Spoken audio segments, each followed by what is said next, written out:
বেশ ভালো করে সিদ্ধ করে ওলগুলোকে ছেঁকে নেব আমি।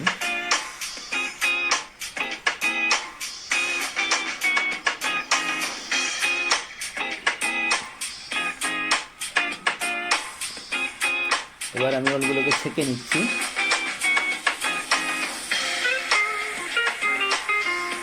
আলুগুলোকে একটু তেলে কষে নিচ্ছি প্রথমে।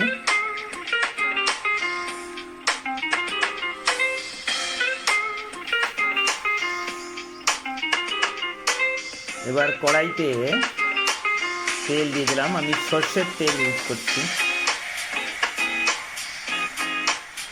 এবার এর মধ্যে তেজপাতা, ফোড়ন এবং শুকনো লঙ্কা এর মধ্যে আমি দিয়ে দিলাম।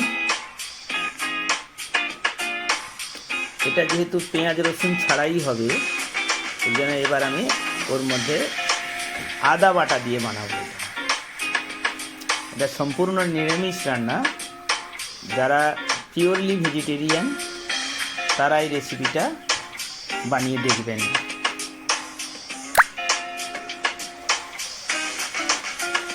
এবার আমি আদা বাটা দিয়ে দিলাম ওর মধ্যে।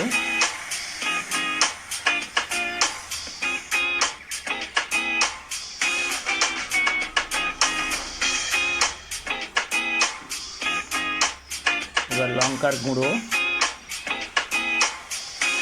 তারপর হলুদ গুঁড়ো পরপর আমি দিয়ে যাব, এবং জিরে গুঁড়ো।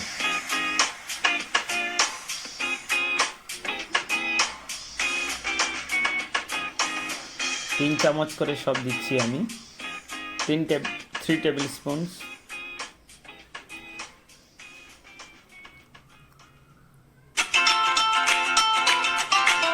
জিরে গুঁড়ো, একটু জল দিয়ে দিলাম।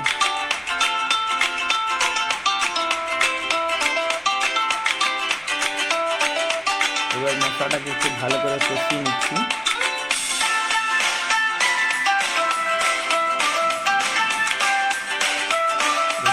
জল দিয়ে ওর মধ্যে ওলগুলো দিয়ে দিই, সেদ্ধ ওলগুলো ওর মধ্যে দিয়ে দিলাম। একটু ঝোল ঝোল থাকবে। এবার 4 মগজ বাটা ওর মধ্যে দিয়ে দিলাম। আপনারা চাইলে কাজু বাটাও দিতে পারেন, আমি 4 মগজ বাটাটা দিয়েছি।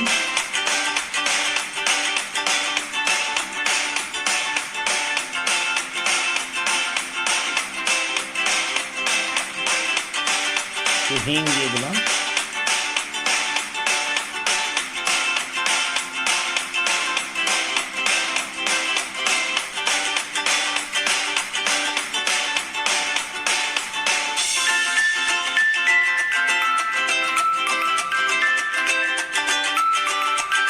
নুন দিয়ে দিচ্ছি পরিমাণ মতো।